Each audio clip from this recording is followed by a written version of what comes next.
Hi అండి, అందరికీ welcome back to our channel Shailesh world. నేను మీ శైలజ. ఈరోజు నేను చేయబోతున్నాను చికెన్ మామిడికాయ కర్రీ. దీనికోసం నేను తీసుకున్నాను 1/2 kg చికెను.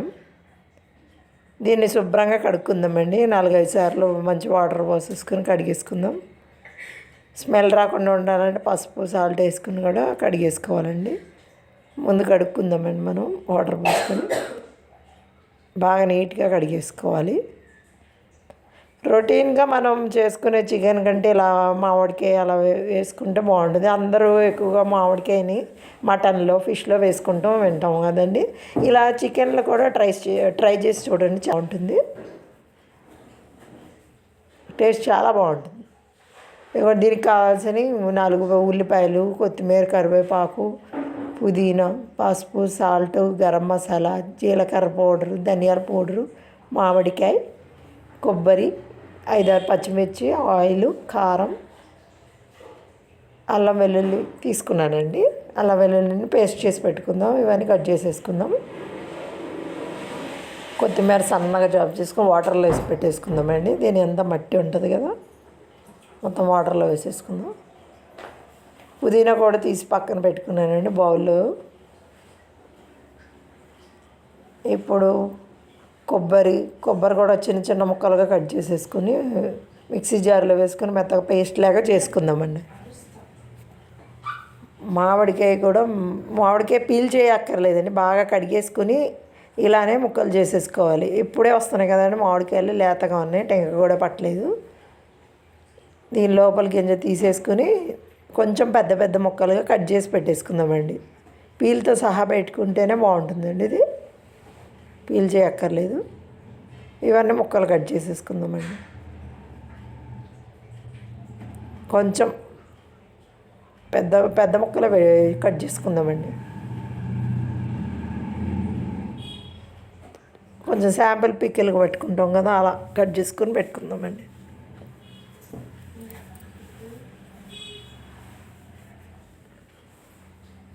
ఈ కర్రీని మీరు కూడా ఇలా మ్యాంగో వేసి ట్రై చేయండి. మ్యాంగోని చివర్లో వేయండి మామిడికాయ ముక్కలు. కర్రీ మొత్తం అవుతుండగా కొంచెం వాటర్ ఉన్నాయి అన్నప్పుడు ఈ మామిడికాయ ముక్కలు వేసుకుంటే అప్పుడు టేస్టీగా ఉంటుంది. ముక్కలు కూడా చెదిరిపోవు, మరి ఓవర్ పుల్ల కూడా ఉండదు, ముక్కలు తగులుతుంటాయి. మీరు కూడా ఇలా ట్రై చేయండి. రొటీన్గా చేసుకునే చికెన్ కంటే ఇలా చేసుకుంటే బాగుంటుంది. పిల్లలు కూడా ఇష్టపడతారు. అన్ని మామిడికాయ ముక్కలు కట్ చేసి పక్కన పెట్టేసుకున్నాను కదండి. ఇప్పుడు ఈ కొబ్బరి కూడా సన్నగా కట్ చేసేసుకుని మిక్సీ జార్లో వేసి గ్రైండ్ చేసేసుకుందాం. అల్లం వెల్లుల్లి పేస్ట్ చేసుకున్నాక ఇది కూడా చేసేసుకుందామండి. చిన్నగా కట్ చేసి పెట్టి ఉంటాను.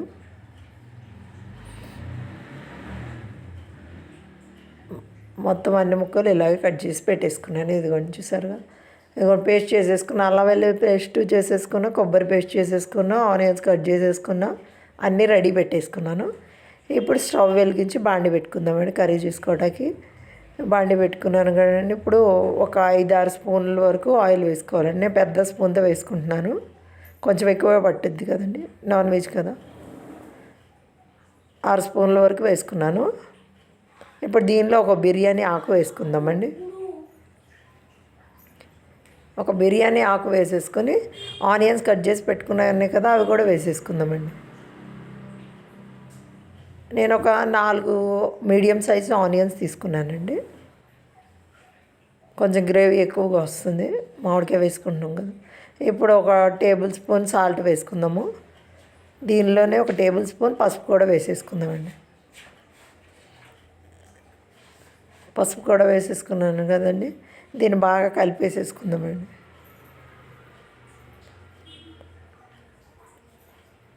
కలిపేసుకొని ఫ్లేమ్ సిమ్లో పెట్టేసుకొని మూత పెట్టుకుందామండి. ఆనియన్స్ బాగా మగ్గిపోవాలి. మగ్గేంత వరకు మూత పెట్టుకుందామండి. ఇది ఒక 10 minutes అలాగే ఉంచుదామండి, మగ్గిపోతాయి. ఇవి కొంచెం చూసారు కదా ఇలా మగ్గినాయి. దీన్ని ఇంకా కొంచెం ఫ్రై చేద్దాం. దీనిలో పచ్చిమిర్చి కట్ చేసి పెట్టుకున్నాను కదండి, అవి కూడా వేసేసుకున్నాను. దీనిలోనే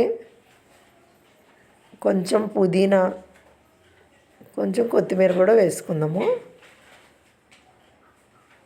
వేసుకొని బాగా కలిపేసుకుందాము.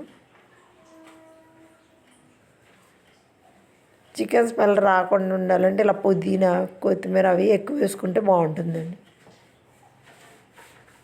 ఇప్పుడు చికెన్ ఉంది కదండి బాగా కడుక్కుని పెట్టుకున్నది, అది వేసేసుకుందామండి. చికెన్ మొత్తం వేసేసుకున్నాను. దీన్ని కూడా బాగా కలిపేసుకుందామండి. ఇప్పుడు దీనిలోనే అల్లం వెల్లుల్లి పేస్ట్ కూడా వేసేసుకుందామండి. ఇప్పుడు చికెన్ వేయంగానే అల్లం వెల్లుల్లి పేస్ట్ వేసుకొని సిమ్లో పెట్టుకుని మూత పెట్టుకుంటే అల్లం వెల్లుల్లి పేస్ట్ చికెన్కి బాగా పట్టిద్ది. ఇది ఒక 3 టేబుల్ స్పూన్స్ వరకు వేసుకున్నానండి నేను అల్లం వెల్లుల్లి పేస్ట్. దీనిలోనే జీలకర్ర ధనియాలు కూడా వేసి గ్రైండ్ చేసుకున్నాను అల్లం వెల్లుల్లి పేస్ట్లో. దీన్ని బాగా కలిపేసి ఫ్లేమ్ సిమ్లో పెట్టుకుని మూత పెట్టుకుందామండి. అల్లం వెల్లుల్లి పేస్ట్ మొత్తం చికెన్కి బాగా పట్టేసుకోవాలి. పుదీనా ఫ్లేవర్ మొత్తం స్మెల్ రాకుండా ఉంటుంది. ఇప్పుడు దీన్ని మూత పెట్టేసుకుందామండి. మూత పెట్టేసుకుని ఒక 20 మినిట్స్ అలాగే మగ్గనిద్దాము. అల్లం వెల్లుల్లి పేస్ట్ బాగా పట్టుకోవాలి కదా. ఇదిగోండి మగ్గిపోయినాయి చూసారా, వాటర్ పైకి వస్తున్నాయి. ఈ వాటర్ మొత్తం అయిపోవాలి, ఇంకా ఉంచాలి దీన్ని ఇలానే. వాటర్ అయిపోయే వరకు పెట్టాలి. దీన్ని ఇంకా కొంచెంసేపు ఉంచుదామండి. మధ్యలో మధ్యలో చెక్ చేసుకోవాలి. దీన్ని చూద్దామండి అయిందేమో. ఇదిగోండి ఇప్పుడు ఇంకా కొంచెం వాటర్ ఉంది అంతే. ఇప్పుడు కొంచెం కారం వేసేసుకుందాము. కారం, గరం మసాలా కూడా వేసేసుకుందాం. కారం కూడా చికెన్ పీసెస్ మంచిగా పట్టేసి ఉంటుంది కదండి, అందుకని ఇప్పుడు వేసుకోవడం బెటర్. గరం మసాలా కూడా వేసుకుందాం. 3 టేబుల్ స్పూన్స్ కారం వేసుకున్నానండి, ఎందుకంటే మామిడికాయ ముక్కలు వేసుకుంటాం కదా. 1 టేబుల్ స్పూన్ గరం మసాలా వేసుకుందాం. నేను ఇంట్లోనే చేశానండి గరం మసాలా. ఇదిగోండి చూసారా, వేసాక మూత తీసాను కదా. ఇప్పుడు ఆయిల్ పైకి వచ్చింది కదా, వాటర్ అయిపోయినాయి. దానిలో చికెన్కి వచ్చిన వాటర్ అయిపోయినాయి. ఇప్పుడు దీనిలోనే మనం గ్రైండ్ చేసి పెట్టుకున్న కొబ్బరి పేస్ట్ ఉందిగా, అది కూడా వేసుకుందాం. కొంచెం కొత్తిమీర వేసుకున్నాను మళ్ళీ.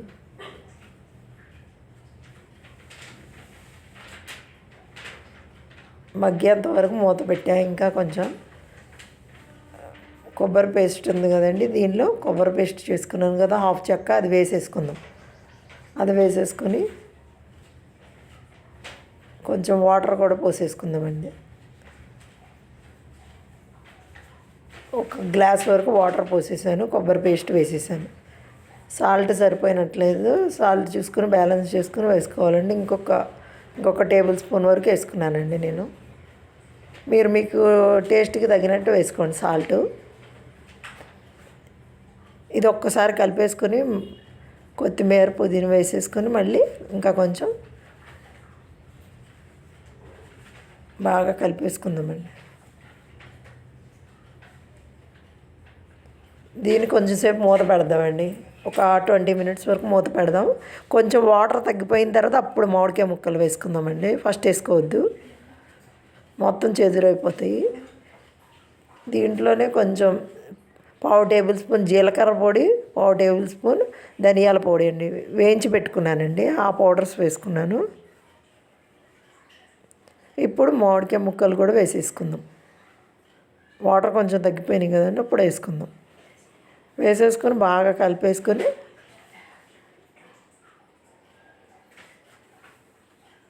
అన్నీ కలిసిపోయాడు బాగా కలిపేసుకుందామండి.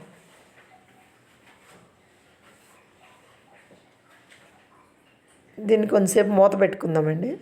ఆ మామిడికాయ ముక్కలు కూడా కొంచెం మెత్తబడే వరకు. చూసారు కదా ఎట్లా అయిపోయిందో, మంచి స్మెల్ వస్తుందండి. ఇది మంచిగా ఇదిగోండి ఆయిల్ పైకి వచ్చేసిందిగా. ఇప్పుడు కర్రీ అయిపోయినట్టే. ఇప్పుడు కొత్తిమీర వేసుకొని దించేసుకుందామండి మనం. వాటర్ అంతా ఇంకిపోయి ఆయిల్ పైకి రావాలి, కొద్ది గ్రేవీగా ఉండాలి. ఇదిగోండి సర్వింగ్ బౌల్లో వేసుకున్నాను. Thank you for watching videos.